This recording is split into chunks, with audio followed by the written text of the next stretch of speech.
Hi, and welcome to Ivy English. I'm Karen. And I'm Chris Gorski. Today is October 4th. We're on page 17 in your magazines. And today we have an article about a pretty amazing sea animal. Yeah, so today we're talking about something that became quite viral about 10 years ago, I want to say. If you had a young girl roughly 10 years ago, maybe 5 years ago, they probably had a t-shirt featuring our animal today, which is the narwhal.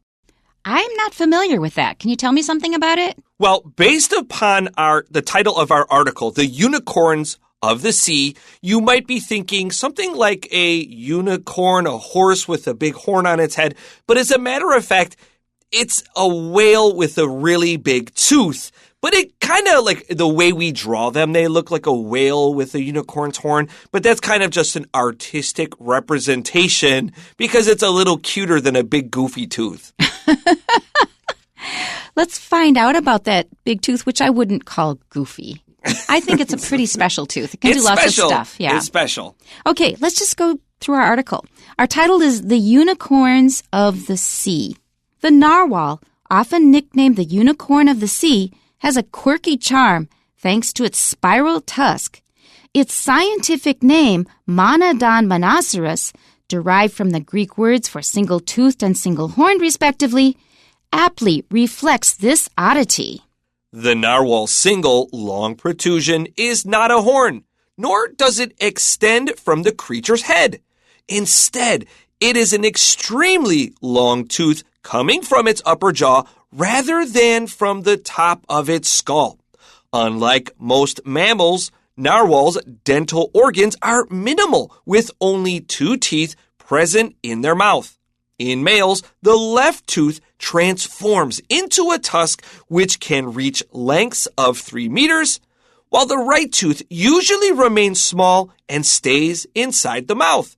Females, on the other hand, rarely develop a tusk. Interestingly, the narwhal's tusk has a soft exterior with a tough core, contrary to a typical tooth structure. This property is important for survival in the frigid waters of the Arctic. A rigid tusk would be prone to breakage when constantly coming into contact with rocks, the seabed, or ice.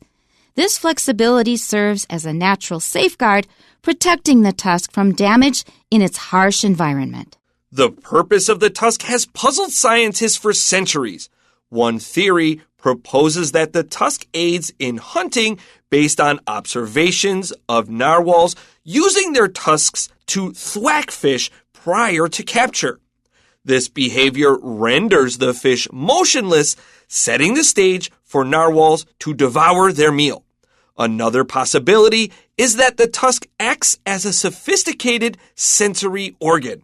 The narwhal's nerve-filled tusk is riddled with tiny holes. Studies suggest this allows them to detect subtle environmental changes like salt concentrations. So much more can be said about these creatures, but their appearance is definitely their most amazing characteristic. Very good. Let's go back to the beginning. Our title again is The Unicorns of the Sea. Unicorns have never existed as far as we know, but they've existed in myths and stories and people's imaginations. As Chris said, it's like a horse with a long horn in the middle. It's just a fanciful creature, but as we already mentioned, there is a creature of the sea that looks like it has a single horn. So that's why we say the unicorns of the sea. The narwhal, often nicknamed the unicorn of the sea, has a quirky charm thanks to its spiral tusk. There is a lot of information in this opening sentence. So first of all, we've got an entirely new name of a creature which you probably didn't know before. Even native speakers may have heard it before, but probably aren't that familiar with it unless they're really interested in sea life. So right away, we have the name of an animal we may not be that familiar with. Nicknamed, that means it's a little name. In Chinese, you say, oh, I have a little name. My little name is Kay, K-A-Y. So nickname, that means we give them another name that's kind of cute. They put it in quotes, the unicorn of the sea that we've already discussed from the title.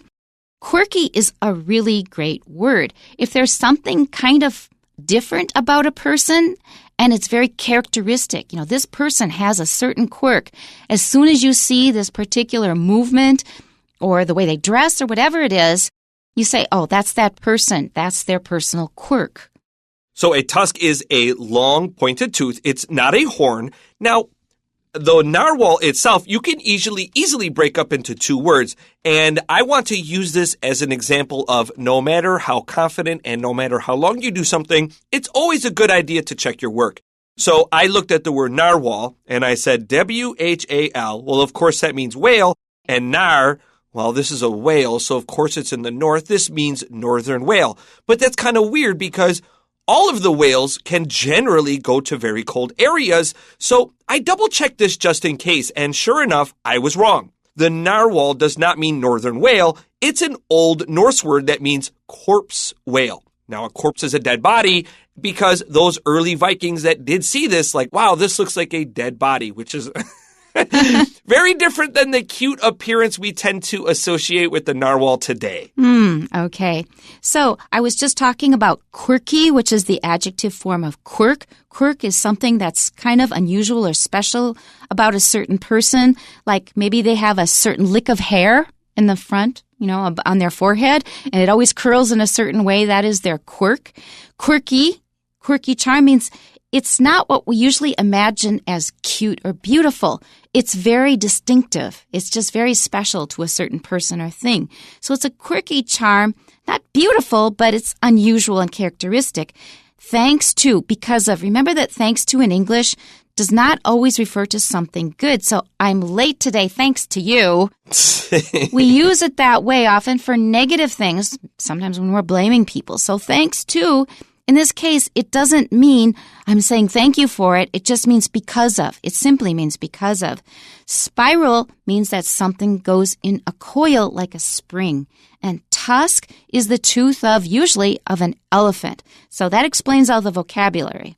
So on my article, I actually also wrote unusual plus cute. So Karen, while she was explaining it, we came to the same conclusion here. Quirky is unusual plus some cuteness. Right. Okay. So just listen to the whole sentence again. See if you can pull together all those elements to make the whole thing make sense. The narwhal, often nicknamed the unicorn of the sea, has a quirky charm thanks to its spiral tusk. So a lot of content words in there. Some of them are probably new to you, but now that you're familiar with them, maybe you can get it on your first listen. Its scientific name, Monodon monoceros, derived from the Greek words for single-toothed and single-horned, respectively, aptly reflects this oddity. Again, we have a lot of somewhat unusual content words. So first of all, scientific name, when you see that, the next words are going to be Latin, and often it's made up Latin by scientists. Don't have to worry if you don't understand them and muddle your way through the pronunciation. Just guess. Treat it like it's the KK pronunciation symbols. So monodon, and then monoceros looks like rhinoceros.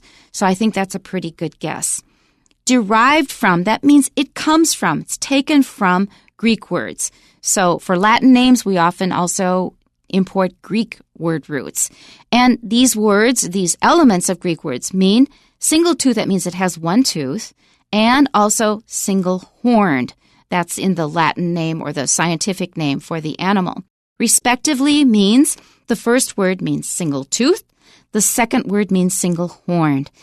And finally, we've got aptly. Aptly means very cleverly or very appropriately. Tells us what is special or odd about this creature. All right, let's jump right into paragraph 2 because that is a lot of information. The narwhal's single long protrusion is not a horn, nor does it extend from the creature's head. So our article is the unicorns of the sea, but these are not coming from, this is not a horn, it's not coming from their head, it's a tooth. So this is a bit of a misnomer. This name is not entirely accurate, but it helps us kind of visualize what it is. If you're talking about, well, it's got one long tooth and it's in the ocean, it's a little hard to visualize. So even though it's a little inaccurate, I do feel it's still a useful way of kind of describing the creature. Because if you say one long tooth, I think of it pointing down. Yeah, kind of a snaggletooth looking thing. Yeah. Let's look at this word protrusion. This means something extends beyond the surface. Something that sticks out. And when we extend, this is just the verb form protrude, and this creature is just some animal. Now, be careful. We have 2 teeth, so we have a single long horn, and the other one stays in the mouth. All right, let's go into our next sentence here. Instead, it is an extremely long tooth coming from its upper jaw rather than from the top of its skull. And if it's from the upper jaw, I really would imagine it would grow down like our teeth do. It is kind of funny. I suppose when you think about an elephant's tusk, those are kind of growing out. They do kind of slope downward, but they do curl up. Yeah. But they do come out from, I think an elephant's tusk is its lower jaw. Is that correct? Is it? I would thought it was the upper. Is it the upper jaw? I don't sure. actually know. Somebody check. Okay, somebody check for us and get back to us. Tell us in those comments here. The skull is just your head bones, the one where your mouth is, your eye holes are. Unlike most mammals, narwhals' dental organs are minimal with only 2 teeth present in their mouth. They're minimal. That means there are not many, but man, one of them is really long. So when something is minimal, we don't have a lot. Probably the opposite of a narwhal is a shark because they have a maximal amount of teeth that keep continuously growing. In fact, one of the most common fossils you'll find in the ocean are shark teeth. Wow. Let's continue here. In males, the left tooth transforms into a tusk, which can reach lengths of 3 meters, while the right tooth usually remains small and stays inside the mouth. However, some narwhals actually do develop 2 tusks. Oh, really? That's right. I wonder if that makes them like more dominant, or it's just a weird thing that some have 2, but some narwhals can have 2 long tusks sticking out of their face. That's got to be a sight. I wonder if they get discriminated against for being different. Being different, or they're like, they become awesome. Like, you're extra Either cool way. because you have 2, but that must be pretty shocking, right? But that's a really good point, because if you are different in some way, it's often your secret power. It's your secret power, or everybody hates you for it. Well, that's all right, but learn to love it and embrace it and fly with it. That's right. You know, the next time I see a 2-horned narwhal, that's what I'm going to tell them. Okay. All right, let's continue on here. Females, on the other hand, rarely develop a tusk. Now, before we continue here to our next paragraph, so we said that some narwhals can develop 2 tusks, and they also have a few other interesting characteristics. So narwhals lack a dorsal fin, and this helps them conserve heat in those frigid Arctic waters. In fact, a lot of the cold water animals, they don't have those dorsal fins. What's a dorsal fin? So dorsal fin are those ones that help the fish steer, but they also radiate a lot of heat. So if their bodies are getting hot, depending where they live, this will help expel excess heat on their body. But a narwhal doesn't have that because, well, guess what? It swims really slowly. It doesn't need a lot of control, and that dorsal fin will expend too much heat in that frigid Arctic water. And dorsal, by the way, means back. And the narwhal is not a speedy animal. It only swims along at a leisurely 6.5 kilometers per hour. A dorsal fin is not super useful on a narwhal. But I'm trying to imagine a 3-meter long tooth because it's humongous. We humans, like I am 1.6 meters. So it's 2 of me. That's really, really long. It's weird, too, because, well, if you look at the body composition of a narwhal, it's extremely stocky, which makes sense because it wants to be very fat and blubbery to stay warm in those cold waters. And you would think a tooth that large would be difficult for it to maneuver. But in fact, it's very deft in the water. It can really whack things, as we'll see in our next paragraph. Okay, and that next paragraph is right here. Interestingly, the narwhal's tusk has a soft exterior with a tough core, contrary to a typical tooth structure. Now, I don't know about you, but in elementary school, did they teach you about the structure of a tooth? Yes. I think that's taught in all elementary schools. So we've got the enamel, which is the outermost layer, and that's the hardest. Then we've got the dentine, and then we've got the soft inner core, and that's where the nerves are. And so this one is just the opposite. So it's soft on the outside and tough on the inside. I can still visualize, while you were describing the structure of a tooth, the images you would see in your science textbooks. Right. Contrary to just means the opposite of. This property is important for survival in the frigid waters of the Arctic. And then they'll tell us why in the next sentence. Why does it have a structure the opposite of the kind of teeth we're more familiar with? Well, a rigid tusk would be prone to breakage, when constantly coming into contact with rocks, the seabed, or ice. And I'm thinking of those cold waters would make a lot of materials brittle besides. That's right. In fact, while you were reading this, I was kind of thinking about some of the theories behind why the narwhal has a tusk. We'll talk about one example in the next paragraph, not this paragraph, sorry. But one idea that scientists have is that males will tap above their head so that they can find holes in the ice a little bit easier. Because of their body shape and where their eyes are placed, they can't really see what's above them so well, but that horn can kind of tap along, almost like a person that is visually impaired will use a staff or a cane. A white cane. That's right, to tap in front of them to kind of know what's coming up ahead of them. Okay, and a couple words to watch out for. We use the word core, which is the most inner part of something. Frigid means extremely cold, and we have that word root in refrigerator, something that keeps things cool or cold. And we have prone to. Prone to means it's easy for something to happen. It's prone to breakage. If you are a little bit careless, there's a good chance it will break. And the seabed is the bottom of the sea, where you run into like a rock bottom. And our last sentence in this paragraph, this flexibility serves as a natural safeguard, protecting the tusk from damage in its harsh environment. So the reason we have this structure is because it needs protection in a place that's very, very cold with a lot of rocks, with the seabed, and then with hard ice. So it won't hit something and just break off. It'll kind of bounce back. Now, before we begin our final paragraph, I was thinking about the narwhal as one of those species that people that lived in the Arctic would need to use. So there are not a lot of resources in the Arctic North Pole region. And so if a people could catch one of these creatures, they would use it for anything they could have. And I was thinking, like, of course, this tusk is going to be useful for all sorts of things. But I learned that way back when, people living in the Arctic would catch the narwhal and eat its skin because it was a very good source of vitamin C, which apparently, per gram, the narwhal has as much vitamin C as an orange in its skin. That's very surprising. It's a kind of a weird thing, right? There you go. And it's very hard to get fruits and vegetables up there.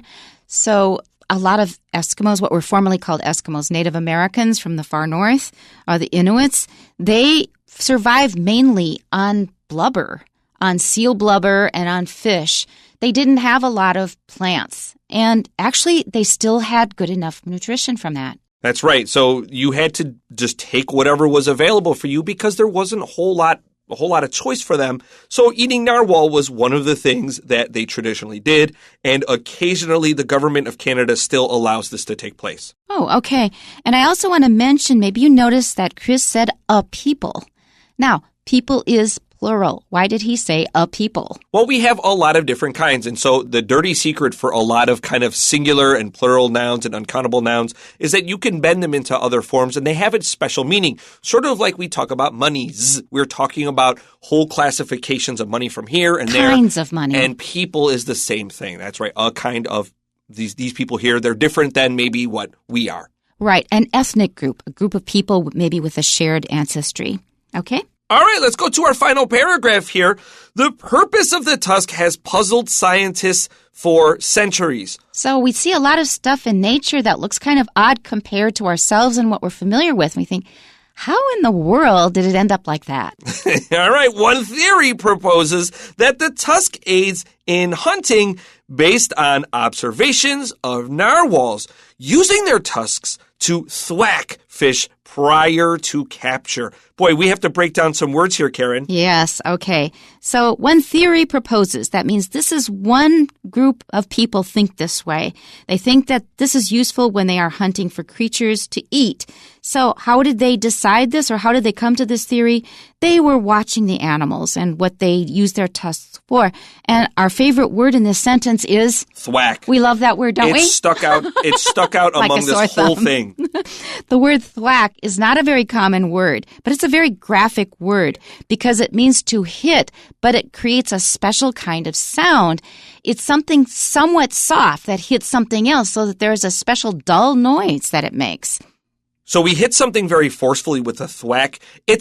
You might associate it with baseball. I'm not going to say this is impossible. Like when you swing your baseball bat, you might say thwack, but I want to say that's not one of the first words that people would use. They would use the crack of a bat, but a thwack generally especially feels like a downward thrust in my mind. And it's a duller sound. That's right. I agree with this. It has kind of a snap to it. Prior to capture just means before they catch the fish, they whack the fish here. And sure enough, on YouTube, you can watch this. Wow. Yeah, it's pretty weird. You don't think that horn would be very fast, but boy, do they move it. Excuse me, the tusk is very fast. They can move it pretty quick. Okay. Let's go on. This behavior renders the fish motionless, setting the stage for narwhals to devour their meal. And we have very colorful words in this sentence as well. When we render the fish motionless, that just means you hit the fish so it's not moving. You cause it to become motionless. When we set the stage, we get something ready. Okay. And devour means to eat something very greedily. That's right. But although I will say the narwhal that I saw thwack the fish prior to capture kind of sucked it in. It hoovered it up. Yeah, just kind of hoovered it up. It hoovered it up. It just kind of, oh, come here, buddy. I'm not going there. You're coming to me. And Hoover is the brand name of a vacuum cleaner. So it just sucked it in like a vacuum cleaner. Right, let's continue. Another possibility is that the tusk acts as a sophisticated sensory organ. That means an organ that we use to experience the outside world. For example, our nose will smell things, our eyes will see things. So this tusk maybe can sense some of the things in its environment, which will be useful information to the narwhal. The narwhal's nerve-filled tusk is riddled with tiny holes. I'm just curious, when I say riddled with, what do you think of? What I think of as a negative thing, as a matter of fact. I think of it as, here's this thing that has a lot of these little problems. I think of riddled with bullet holes. That's what I think of. Yeah, okay, maybe. Studies suggest this allows them to detect subtle environmental changes like salt concentrations, which is important because sea animals also do need to be mindful of salt concentrations. Yeah, how salty the water is or if there is not enough salt. So much more can be said about these creatures, but their appearance is definitely their most amazing characteristic. Now, this gives us zero information in addition to what we've already heard when it says, oh, I could say so much more. You have not told me anything, but it's saying that, never mind, the really, really unique thing is their appearance, how they look. We have a few questions for you. Number 1, which of the following is mentioned in the passage? Letter D, how long the narwhal's tusk can grow. Up to 3 meters. Number 2. In what way does a narwhal's tusk differ from regular teeth? The answer is B. It has a soft outer layer surrounding a tough core. Number 3, which of the following is the closest in meaning to the word thwack in the last paragraph? Letter C, hit hard, is the answer, and with a dull sound often. Number 4. Which of the following statements are not true about the narwhal according to the passage? One incorrect statement is number 1, its tusk emerges from its head. It's not true. It emerges from its mouth. And number 4, its tusk is a modified version of the right tooth. This is incorrect because it's the left tooth. Okay, we've made it through the article. Go to YouTube and have a look at these amazing creatures. Enjoy. Okay, we'll see you next time. Bye-bye. Bye-bye.